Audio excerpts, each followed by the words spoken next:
Good morning, everyone. It is Wednesday, March 10th, and I'm a little rattled today, okay? Just a little rattled. So, let me tell you what's been going on. First of all, I am going to talk about how I'm going to quilt my quilt or have Diane quilt it. I'd be lying if I said I was going to do it. Uh, I'm not going to do the facing thing today because I can't face it. And I can't face it because what has happened since we got done recording Monday. It has been a nightmare here. And I am rattled, okay? So I did get a ton of really great questions, and I'll get to that, but it got to the point where I can't do anymore. But I'll share with you in a moment what happened.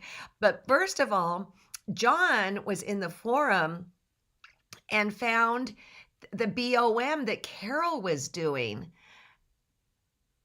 Oh, let's see. Good morning from Seattle, Sandy. We're a bit ahead of you and hit 1 year under the quarantine last week. Yeah, isn't that crazy? Before he took at Carol's quilt. Is that crazy? John, little did I know what John said a year ago driving home from LA from an event that got canceled. You should go live. Little did I know. But this has been just fun and a blessing, and it's kept me going creatively. That's a word, with my creative endeavors. But anyways, I want to look at Carol, what Carol's doing with the BOM. She has chosen to do it in wool. And yeah, when John stumbled on this, he said, you got to come see this. And usually it's got to be pretty good for him to call me in. Now, I want to all of us pretend this is a clock and go to about 4 o'clock. Go to about 4 o'clock and look for the yellow door. The stitching on this is just magnificent, Carol. Okay, we all see the yellow door. So check this out. Isn't that the best? Just the best. I don't know what 64 means. Maybe it's where you live, a street or whatever, but let's go back and see. You can find the puppy on here in that yellow door. The detail in here is just amazing. And I have to say that Monday, when I showed you how to do blanket stitch with wool, I forgot how seductive that whole process is. Okay, so this is what's happened in the last 48 hours. Right after we did our live on Monday, we lost the internet. We lost our phone. We lost our TV. Up 2 weeks prior, our TV was like pixelating or tiling, I think you would call it. I'm like, what is going on? And so then I would get on the computer and I'd get all mad because it wasn't fast enough, blah, blah, blah.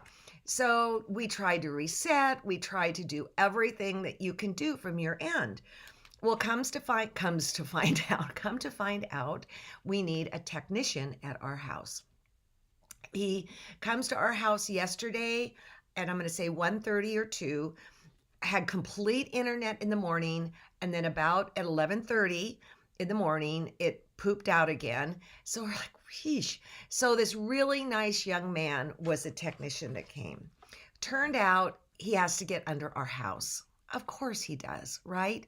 So I work in an addition, and so we basically have 2 crawl spaces in this house. One is in the guest bedroom, which was the original house, and then one's back in my sewing room. And my hope was we could just get them in there in the guest bedroom, because we even put a hole in the foundation so people could go through. Well, no, that's not going to work. So he goes in, I'll call it Adair's bedroom, goes down, comes up and says, I really need to get into the back sewing room crawl space area. So there you can see my wire system. All right. But then, no problems. I'll take out those baskets. It's kind of a pigsty in there, but whatever. Oh, but wait, no. He has to get into other places. And all of a sudden now, everything is coming unglued, including almost me. We had to pull out that bookshelf, which was put in 99 and never have been moved because it's this L-shaped contraption my dad came up with, of which when we moved it, there was so much mice poop back there. It was disgusting because I've been having problems with that. Okay, in here, and this is my sewing room. I'm trying to get it back together. Oh, and then he told me he found a dead rat under the house. And he took it out and cleaned it for us. I love this kid. So, anyways, I couldn't get everything together that I wanted to get together for you this morning, but I know we have enough to cover. And it's great because let me show you. It's kind of, the closet's better than it was by a long shot. And I'm getting rid of some cloth, and my neighbor, she's a beginning sewist, and she goes, I'll take it. Okay, so let's talk about quilting this quilt, all right? Again, Diane Schweikert is going to do it. I'm not. And it's because she did something once that it was on the holiday project. I just loved it. What I'm going to have her do is I want to have the feeling of wind. So I'm going to have lines like this going across, and I'm going to want them to be pretty darn close together. I want this to be pretty tightly quilted. As far as the house and this and that, I don't care. I'm just going to go right over it. But this leaves this area as another area to quilt with something interesting, and it will show up whatever she does because this is solid fabric. So I'm going to have her do some sort of beautiful, gorgeous fill that matches the density of the quilting that's in the quilt. I don't want to have one area tightly quilted and the other area loosely quilted. Now, I know a lot of you went and quilted all of this before you did the applique. No problem, but I would go back and do something in these areas. Otherwise, it's going to pooch out, and you want equal amount of quilting on the quilt. Now, that is a guideline, all right? All rules are meant to be broken, so it's not a hard and fast rule, but just keep that in mind. Or maybe if you've already done the background, you could do like concentric lines in here and something like this here, but equal amount of quilting. I think that's one of the number one things. Again, you will see with some of the top-notch machine quilters these days that they will mix things up more than I'm comfortable doing, but they're beautiful. That's my code of ethics. But again, rules are meant to be broken, right? So that's how I'm going to handle this. Oh, the other thing I wanted to say is that in this kit that you got from us, you're going to have a lot of solids left over. What I'm going to do with my leftover solids is I'm going to piece the fat quarters all together to come up with a backing for this. So it'll have its own little patchwork. Nothing fancy, just random squares, maybe a rectangle, nothing fancy, okay? But then I can use up that fabric, and I don't feel like it has been wasteful in any sense. So that's how I would quilt it. Okay, now I've got some quilts here to show you. This is Christie's. Christy, I looked at it and then I snapped it, picture, and then I went and looked at it again. And you said something about Patrick Losa, that some of his birdies are in there, but I didn't see the first time, but I saw the second time that picket fence in there. Oh, I wish I had done that. That is spectacular. I wish I had done that. All right. And then this is Carla's. And I just adore when you take something that I've started and then you've added more to it.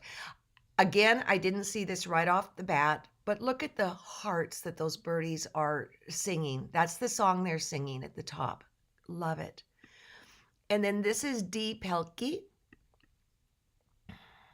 Fabulous. Okay, so this is a case where the background's been quilted and I would go in, I know it's bound, but I would go in and add some more to the houses, okay? And it's okay that it's bound and you do that. Again, it is your quilt, but I would consider doing that just to tack it down. My fear is that if this gets washed, what's going to happen to those areas that have not been tightly quilted down? So that's just kind of my 10 cents. All right. You wrote in a ton of really great questions. All right. So, let's move on. Got to take this down.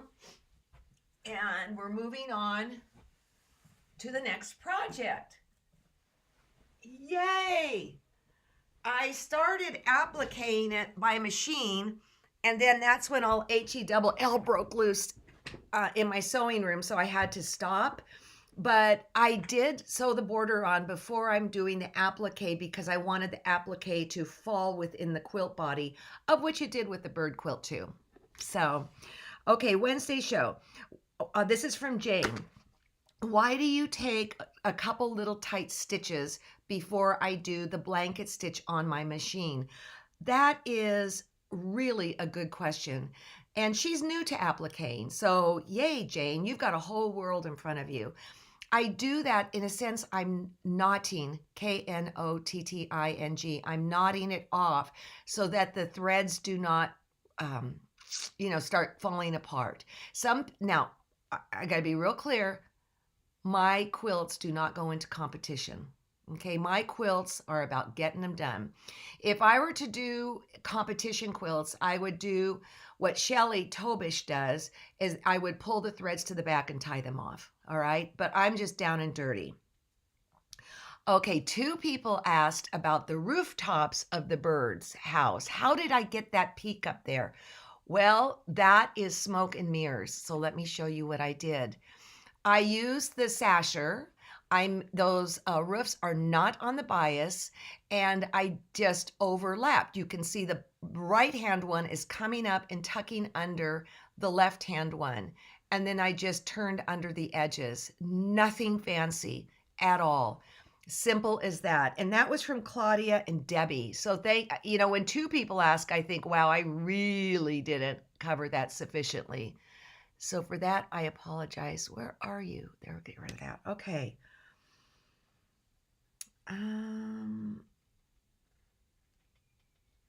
For visible or decorative blanket stitch for machine applique, what type of needle, what type of and size of needle, what thread on top and bobbin? Okay. I think this is you, Barbara. I'm not sure. So when I'm doing my blanket stitch, I don't want to use my 80 weight on top. I want something that is a little bit thicker. So I would use my 60 weight Quilter Select thread, or my 50 weight, my Aurifil, or my Superior thread. I would use that on top. And then as far as the needle, I would just use like a top stitch needle, an 80 or something like that. But as I've said over and over, in my bobbin, I always, always, always put my 80 weight in my bobbin. Okay, new to applique. What about cutting out behind the daisies? Okay, so that I was kind of sloppy on because you could see through the white, all right? And the way I ended up doing mine was using my Applique stick, and that will wash away. I've decided it's not going to bother me, but if it did bother me and I wanted finished applique, I would prepare the applique, probably the spray starch freezer paper way that I showed you a while back, and then you can simply cut away the back of the backing in the area where the white is on top. But again, I am down and dirty, people. I am down and dirty.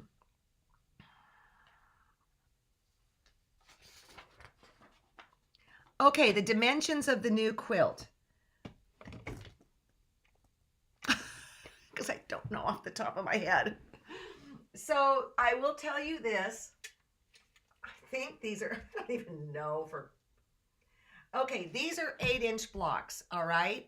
And the border is 8 finished, 7 finish, the border. So let's just see what this comes out to. Okay, it's going to be about 46 across and 52 this way. Now, here's the thing. If you want a bigger quilt, you can just make it bigger by making more blocks, all right? So that's not a big deal. Because I did a 7-inch, I didn't want to do an 8-inch border, and I don't know why, but because I did 7-inch, that's why I wanted to flop the applique into it, because it was becoming too tight and too controlled. Okay, let's get back. Oh, let me tell you this too, and it's in here, but I'll say it now. I have some people that contacted me and want to get this fabric because, like, one lady was in Scotland. I'll find you here in a moment. Let me tell you, for this quilt behind, this is a Andover, is an Andover fabric, and it's called Kaleidoscopes, Stripes and Plaids, or Kaleidoscope Plaids and Stripes. All right. This is a 20-piece fat quarter bundle, 20-piece. Our kit will also include 2.5 yards for the border, and then we're throwing in an extra 1/2 yard of the green, and that's for the stems and vine. So 20 fat quarters, and this you're going to almost use it all up. 20 fat quarters, 2.5 for the border, and then the background of the spools, and then an extra 1/2 yard of the green. All right. Oh, and Suzanne said that we're going to have these ready to go by the end of next week. So get your name on the wish list. Okay, Susan, I can't do that right now. Let me get through this. And call your Bernina dealer, Susan, because I did not have a problem on it on my 7. My 7. Is it a new 750 or a 7, or is it an old one? Because I don't think it should be an issue. Oh, Shelly, you guys wanted to know what needle Shelly Tobish uses, and I have to laugh. You are asking the right person, not me. Okay, so she loves these Oregon needles, all right? So for piecing, I hope you have a pencil. It's 70 by 10. For applique, it's 65 by 9 DP. Piecing, quilting, 80 by 12. And then quilting, 90 by 14. Now, if you don't have a pencil, you can come back and watch this again. Again, they're Oregon needles, all right? Shelly, thank you so much for sending these to me. And I love it. Again, I'm down and dirty. She's precision. You can tell the difference. Okay. Oh, and then then also Bonnie asked, what would you recommend for machine applique using Batiks? I haven't done it. I don't know, but I would think you'd need a finer needle for that, right? Because the Batiks are so tightly woven. All right. Oh, and then Sherry asked this, and I'd be interested what you guys have to say about this. She has some of those thin calendar dish towels from back in the day. Do I remember? Yes. And she wants to use them in her quilt. What you're going to want to do, if they're at any thin fabric, is use Quilter Select Fabric Prep on the back side of it. It's a very sheer, fusible kind of a foundation that keeps things from stretching. I use it with my Dupioni silk. If I were doing my dad's shirt and the elbows were kind of worn out, I would put it on the back side of that. You fuse it on. It's very lightweight. You don't even know it's there. I don't know that and then she asked would I use it for the back. I don't know. I really don't know on that one. All right. Oh, and then Judy wanted to know, would I be interested in teaching a quilt as you go project? No, but we have done a show on it, and it was with our legend, Georgia Bonesteel. And I can't remember if it's a third segment or whatever, but she showed us how to do quilt as you go. And I thought she was the originator of it. But no, she pulled out a quilt that was made 1,000,000 years ago. So, love your sessions. I have a Bernina 77, 770. You mentioned that you use 60 in the top and 80 in the bobbin. Do I have to adjust my bobbin? And what tension do you set your top 60 weight? I can just do default. I'm not one of those that feels confident fiddling with my bobbin. I know there are people who do, but I just always go to my top tension. I did have a Bernina that was a 700 series. It was the first round that I had to open the top tension a little bit to get the stitch exactly right. Always feel free to play. My Bernina is different than your Bernina, and even if it's the exact same model, because they just react differently. It probably depends what needle you have in and all that.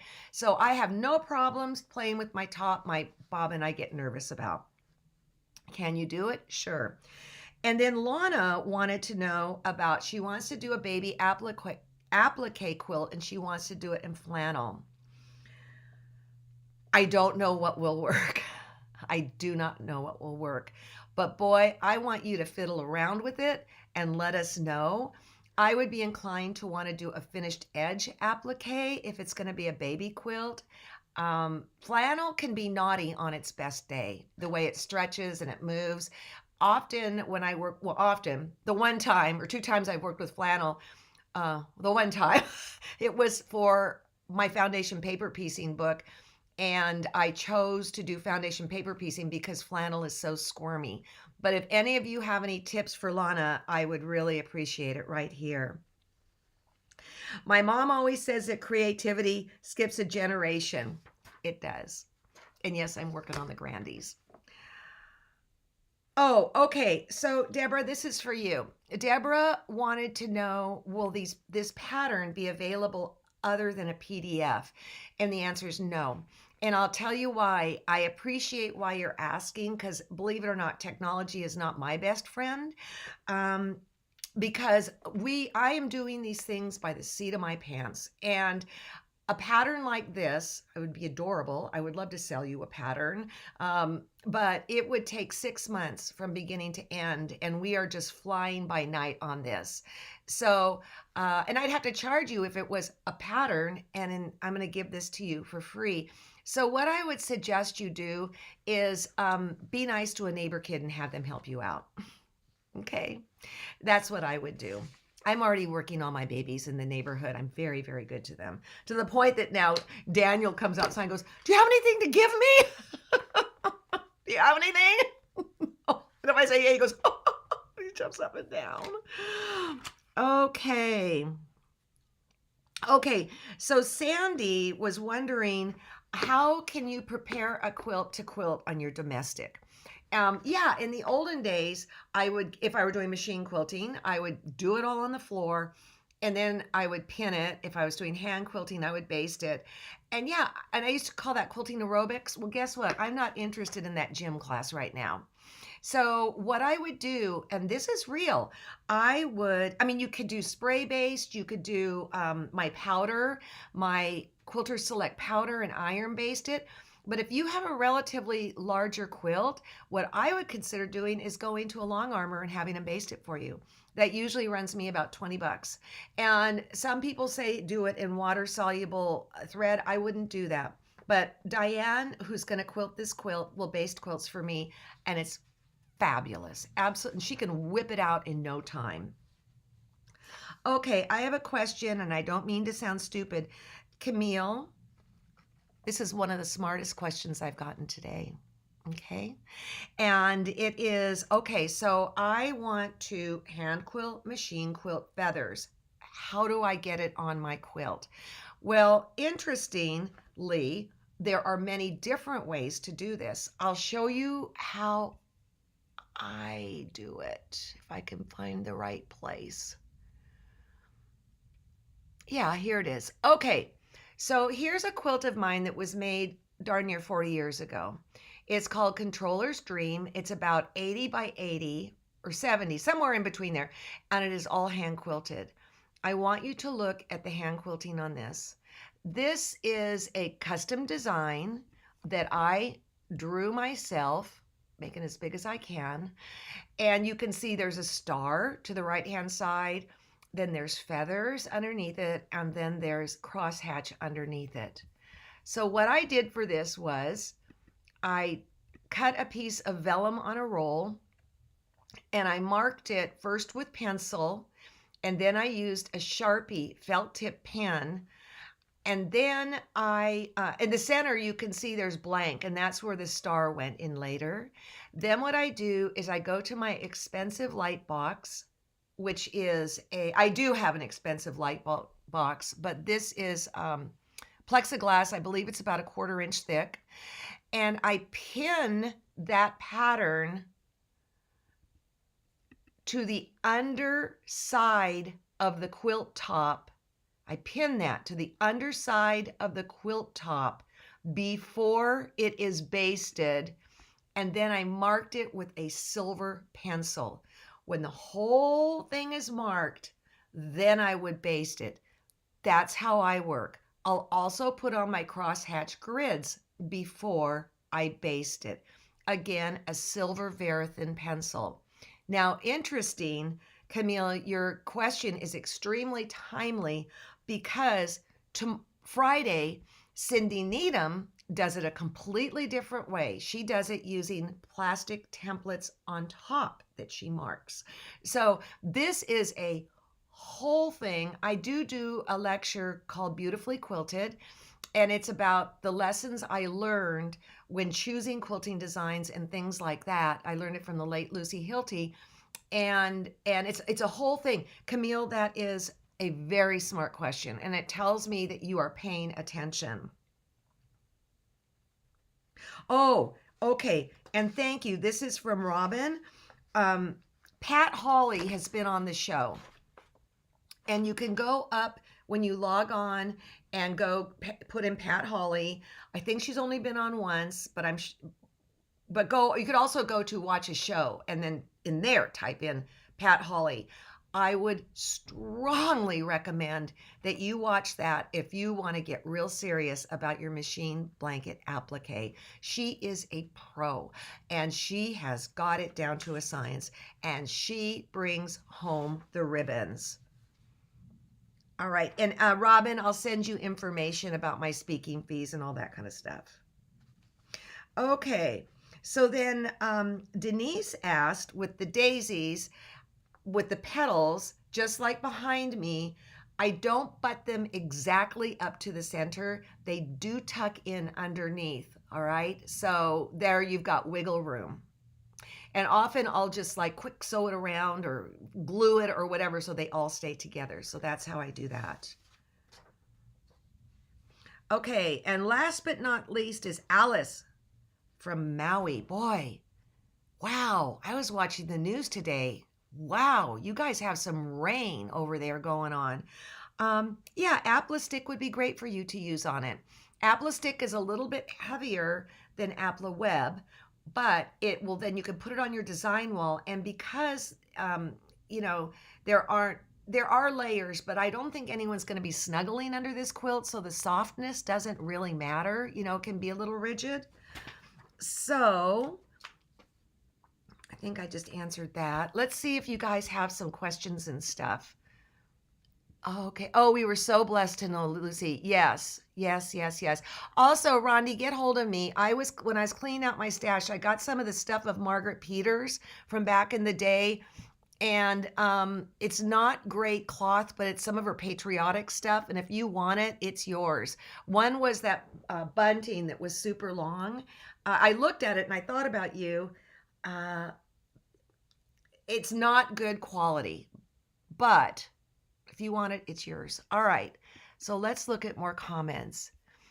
Okay, Libby Lou, let's see what you say about flannel. When I use the flannel, I use a press and tear stabilizer on the back to keep it from stretching. In a pinch, I've used freezer paper, but this is hard on your needles. Okay, will you have a lot? Oh, well, I have a list along with the kit as to what you need. Yes. Okay. So thank you for asking that, Donna. So what's going to happen right now is Kristen has sent me the instructions for behind me. I've got to look at it. I've got to proof it. And we will be putting it up towards the end of the month. I also talked to Suzanne, and these puppies are going to be, it's in the house, it's in the hood. And she said they'll be able to start shipping next Friday, like the end of next week. And so what'll happen is Kristen will send out a newsletter or something. We will contact all of you that have put your name on the wish list again, and then you can go buy it. Again, it is called Kaleidoscope, and it's by Andover. What method do you use to applique? Oh, shoot. What method do you use to applique after quilting? I don't think it really matters, Marjorie. I would use, I mean, if it's finished, I would just do the itty bitty stitches on my machine. If it was blanket, I would do the blanket stitch. This quilt, these quilts are not for competition. So I just do what I need to do to get the job done. I do not pre-wash my flannels and also use a tighter stitch for piecing. Yeah, but she's asking about applique, Roxanne. That's where we're at. Chantel, is the white fabric included in the kit? Yes, the kit will have the fat quarters. There's 20 fat quarters. It will have 1.5 yards of the white and an extra 1/2 yard of the green because you're going to need it for the stems and berries. All right. And yes, we will have a list of what you need. Okay, you got it, Rondi. In fact, I'm going to go out at some point and I'll just stop it by your house, okay? When I use flannel. Oh, somebody else said watched Ricky's grand finale. That, you know what? That is a great DVD, and I believe it's in our classroom here. That's part of the perks of being a star membership. John will come in and scream if it's not, but that is a fabulous DVD. It's too much to take in one sitting in my book. I have an old Singer just straight stitch. Can I machine applique? Well, Paul, what you could do is do finished applique and just run around the edge with a straight stitch. Look, people have been doing applique since the beginning of quilting, and I'm just really spoiled with my machine and its capabilities. Oh, I forgot to show you something else. One of the other gals about the Barbara Brackman book, okay, asked,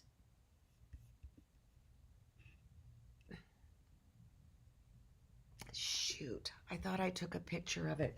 The kaleidoscope, the block that we're doing is on page 178, and it's 1523. I'll hold it up in a minute. It's actually called London Bridge, and it was started by Aunt Kate. It was invented by Aunt Kate in 1963. So let me show you. And the funny thing is this was in the other Barbara Brackman book, and right here, and I didn't even see it. And I think it's because I saw it in color that I lost my mind over it and realized how fun it would be in this Andover collection. Okay, so it is page 178, and it is number 1523. Got to answer that.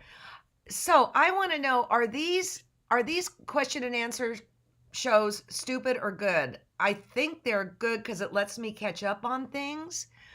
How do I sign up? How you sign up, Linda, is you show up. If we're talking about this quilt back here, you just show up. Again, Friday, we're going to do Cindy Needham. Dee Christopher is going to do Saturday. Oh, I guess I could get back on my camera. Just show up and you are in the party. Dee Christopher's, okay, Friday's going to be Cindy Needham. I love her. And then Saturday, we're going to be Dee Christopher. Monday, I'm going to take you on a little slideshow of the people that we're going to be taping with in Texas. And then I'm going to be out of pocket for a while. However, we will be doing pop-up pop-up lives. All right. I just cannot promise the time. Then when I get back from taping, I have to go up to the cabin for a little bit, and it's not reliable internet up there at all. So when we get back, we're going to start off on the 31st, Wednesday, and we are going to get going on this particular spool project. So, okay, good. I love that these questions and answers are good. Once a month, yeah, I would be happy to do that. Because when I'm talking and I see a question here, it throws me off. And sometimes John doesn't catch it. Sometimes I catch it. And then you've got like the one gal that says, I'm new to this. I need help. You are in the right place. We want you. We want you to learn. It's a fabulous venue. Okay, how do you get tickets to your taping while we're in Dallas? We're not having an audience this round. I'm not even sure we're going to have it in August. It all just depends where we're at, and I know you understand because we do love that. My pop-up lives, will there be any notice at all? Probably not. It's one of those things that if you've gone to a taping, you know, it's just, I do it but it will reside on my Facebook page. So if you miss it, it's no big deal. You can go back and watch it. All right. I feel like Fridays makes this like a guild guided by you. Love all your hard work, and John too. Thank you. So, Roxanne, you need to be on the website. I'm not sure. Okay, I'm just going to say this to shoot myself in the foot. I'm not sure you have to be a member to take advantage of what we're doing behind me. But I will tell you this, we appreciate when you do join, because it's without your support, none of this would be happening. So, I so appreciate when you join. It's only $49 for a whole year. We have promos. Sometimes we have like shopping things that, also if you join, you get how much off? You get one-time shopping? 25. You get 25% off in the store for a one-time shopping spree. We love our people and we take care of our people. And you people have been so good to us over this labor and delivery that we've been doing. Okay. So, no, this all on the site is free. Okay, John just said this is all free on the site. And the best way to do it is to sign up for the newsletter. And the best way to stay in the loop is if you don't sign up for the newsletter, you're not going to get any information, and that's free. So get on there and at a minimum, sign up for the newsletter. All right. Okay. So I have a meeting coming up. But I think I'm going to swing by your house, Rondi, right now, but I can't stay in Yak. Okay, I just want to get this stuff out of here. And this room is it makes me want to weep. Oh, yeah. Okay, so we'll see you Friday. And have a good time and hold a good thought for me in my room. Wow. So, okay. Bye-bye.